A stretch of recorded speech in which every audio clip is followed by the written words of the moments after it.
Congressman, I know you're fired up and ready to go. We want you to sit tight and listen to the soundbite. President Biden saying first responders and cops should be fired if they're not vaccinated. Watch.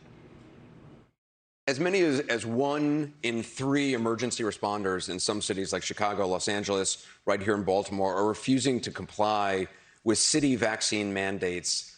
I'm wondering where you stand on that. Should police officers, emergency responders, be mandated to get vaccines? And if not, should they be stay at home or let go? Yes and yes.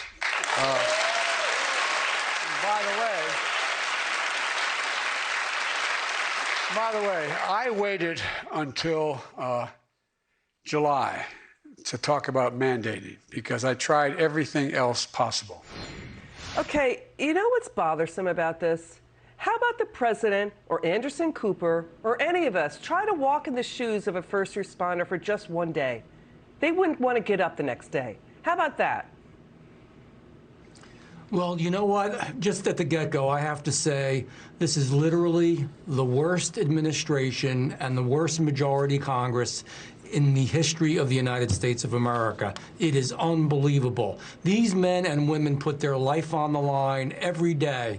They go through all kinds of abuse. They do everything they can to protect us. They didn't have the option, of course, of staying home the way a lot of us did. They had to be out there. They had to be on the streets. They had to be protecting us. They had to risk their lives now in even more ways than they ever did before. And to just dismiss them and say they should just be fired if they don't do exactly what, the president wants, and I'm not sure he knows what he wants. I've previously asked him to take a cognitive test, but of course he hasn't done it. It's awful. It's horrible. It's mean-spirited. And let me say one more thing.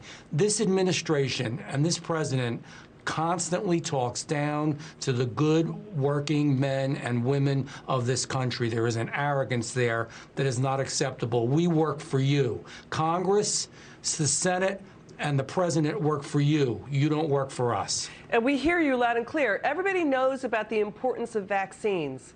They get it. What they're talking about is the government pushing them around to do it.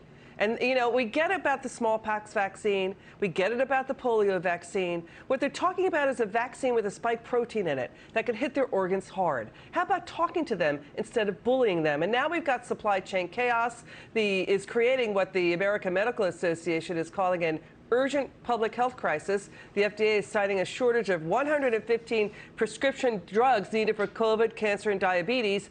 The cargo carriers, FedEx and UPS, the Atlanta Fed, they're talking about labor shortages. They're talking about people walking off the jobs at ports come Thanksgiving because, the president is pushing the vax mandate. They're saying delay it until after the holidays. Listen, we'll say it again. It's important to get vaccinated. This is a deadly disease. But are they doing it correctly? Is he ramming it through in tone-deaf ways, just like he did the exit out of Afghanistan?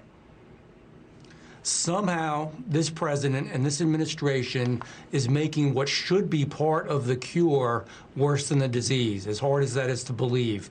We're a free country.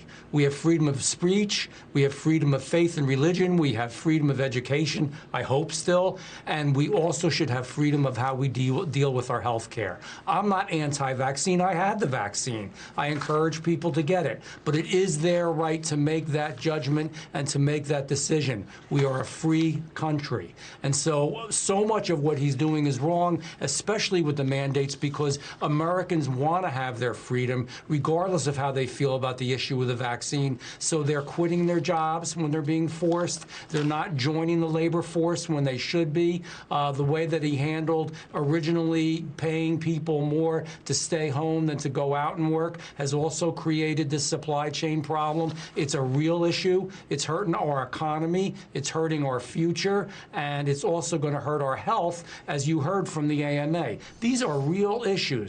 We have a president and an administration that is so out of touch, it should scare people. If it doesn't, they should really think about it. Again, the issue again and again and again, and we've said it repeatedly on the show, it's this, that the Supreme Court ruling in 1905 said the states, the power about vaccines belonged to local officials in the states, not in a centralized government in Washington, D.C., period. That's what it's about. And the OSHA emergency standards they've been citing, and they've been overturned in court. So, you know, you're pushing through a vaccine mandate that could get overturned in court. So, final word, what do you say?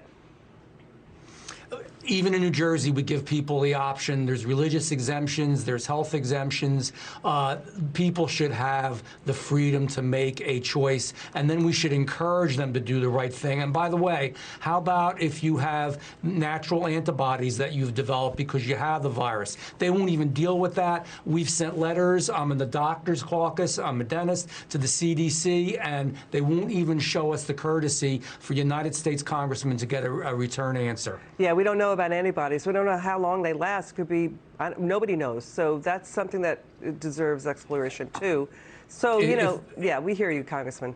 Final word. If I could jump in real quick, you know, there's a difference. The smallpox vaccine, you get vaccinated, and then you have built up the resistance for the rest of your life. This vaccine already, we're finding out, literally does not last as long as they thought. It's more like a flu vaccine, and it really does not necessarily keep us safe for the future. Well, we got to take it every year, it's going to sound like. All right, Congressman Van Drew, it's good to see you.